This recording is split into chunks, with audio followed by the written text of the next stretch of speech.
Participação especial, Ana Vitória, do terceiro ano A. Professor Carlos Brus. Disciplina, Geografia. O nosso tema principal é Guerra Fria e Bipolaridade.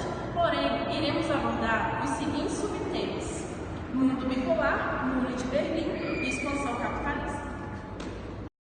O mundo bipolar durante 4 décadas foi a ordem internacional marcada por uma bipolaridade, duas superpotências que controlavam direta ou indiretamente inúmeros estados, abrigados em suas áreas de influência. E é claro que cada estado tinha seu governo e suas instituições, mas sua autonomia ficava de certa forma limitada pelo jogo estratégico da superpotência que dominava e fazia parte desse jogo. Por exemplo, as manobras que Estados Unidos e União Soviética articulavam para manter o bloco unido sob seu comando ou para conquistar o estado que estava do outro lado. A bipolaridade, isso é, a divisão do mundo em dois polos, tem poder de antagônicas, foi uma das guerras mais marcantes da Guerra Fria. A expansão capitalista ocorreu durante o século XIX e XX e foi apenas em alguns países capitalistas avançados, com alto desenvolvimento tecnológico, industrial, científico e cultural. Esses países eles presenciaram uma luta intensa entre as classes sociais, a burguesia e os trabalhadores assalariados, assim como as revoluções camponesas, que queriam pegar os trabalhadores rurais e transformar em proletários. E essas lutas tiveram como conquista a jornada de 8 horas trabalhadas, uma conquista econômica, e conquistas sociais e políticas, que foram o direito da sindicalização e o voto universal. Guerra Fria, o Muro de Berlim. Na Europa, a disputa ideológica entre as grandes potências teve como símbolo maior o Muro de Berlim, construído em agosto de 1961, a acelerada recuperação econômica na Alemanha Ocidental, beneficiada pelos grandes investimentos fornecidos pelos Estados Unidos, e o avanço do regime democrático com as dificuldades econômicas e a instalação do autoritarismo do Partido Único na Alemanha Oriental. Por conta disso, as emigrações se intensificaram e ordenou a construção de um muro com cerca de 100 quilômetros de extensão, dividindo a cidade de Berlim em duas zonas, socialista e capitalista. Eu vou me aprofundar um pouco mais sobre a história do Muro de Berlim. Quando a Segunda Guerra Mundial terminou, a capital alemã Berlim foi dividida em 4 áreas. Estados Unidos, França e Grã-Bretanha e União Soviética também passaram a comandar e administrar cada uma dessas regiões. No ano de 1949, os países capitalistas Estados Unidos, França e Grã-Bretanha fizeram um acordo para integrar suas áreas da República Federal da Alemanha, no caso a Alemanha Ocidental. O setor soviético Berlim Oriental passou a ser integrado à República Democrática da Alemanha Oriental, seguindo o sistema socialista pró-soviético. Até o ano de 1961, os cidadãos de Berlim podiam passar livremente de um lado para o outro da cidade.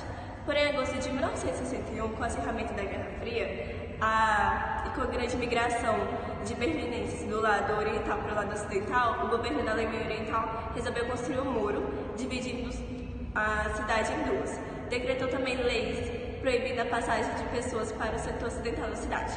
O muro, que começou a ser construído em 13 de agosto de 1961, não respeitou casas, prédios ou ruas. Policiais e soldados da Alemanha Oriental impediam, até mesmo matavam quem tentasse ultrapassar o muro. Muitas famílias foram separadas da noite para o dia. O muro chegou a ser reforçado por 4 vezes, possuiu cerca elétrica e valas para dificultar a passagem. Havia cerca de 300 setores de vigilância com soldados preparados para atirar.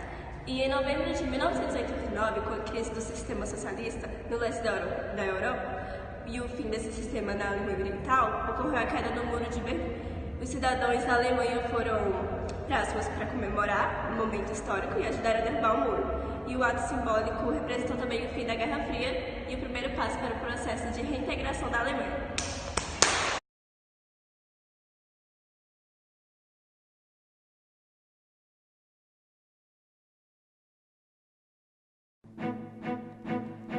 No início dos anos 60, 15 anos depois da Segunda Guerra Mundial, vivia-se em plena Guerra Fria.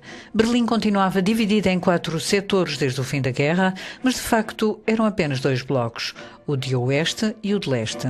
O lado do crescimento económico e da modernização em marcha e o lado cinzento, mesmo obscuro, da RDA, com um baixo nível de vida. Os soviéticos cansaram-se de ver fugir milhões de alemães do seu paraíso comunista. Para acabar com a hemorragia, como foi justificado na época, construiu um muro da vergonha, não de proteção, mas para impedir que os cidadãos continuassem a fugir para a liberdade.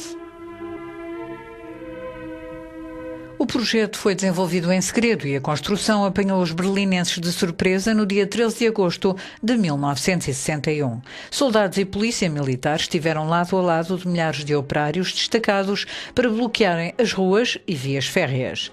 As tropas soviéticas estavam preparadas para o combate e concentraram-se junto dos postos fronteiriços dos aliados. Numa noite, o arame farpado separou brutalmente a cidade, as famílias e os amigos.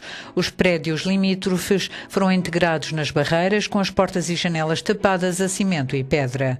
O muro era um complexo expositivo militar, que na verdade era constituído por 2 muros de 3,6 metros de altura, separados por um espaço vazio que podia ir de 5 a 200 metros. As vigias eram ocupadas permanentemente por 302 militares com dispositivos de alarme, mas ainda estavam destacados 14.000 guardas de fronteira com ordem para atirar a matar e 600 cães-polícia. Morreram 136 pessoas a tentar passar o muro. Os soldados da RDA bateram 97 e da Siegmann foi a primeira a deixar a vida. Feriu-se mortalmente no dia 22 de agosto ao saltar da janela do prédio em que vivia.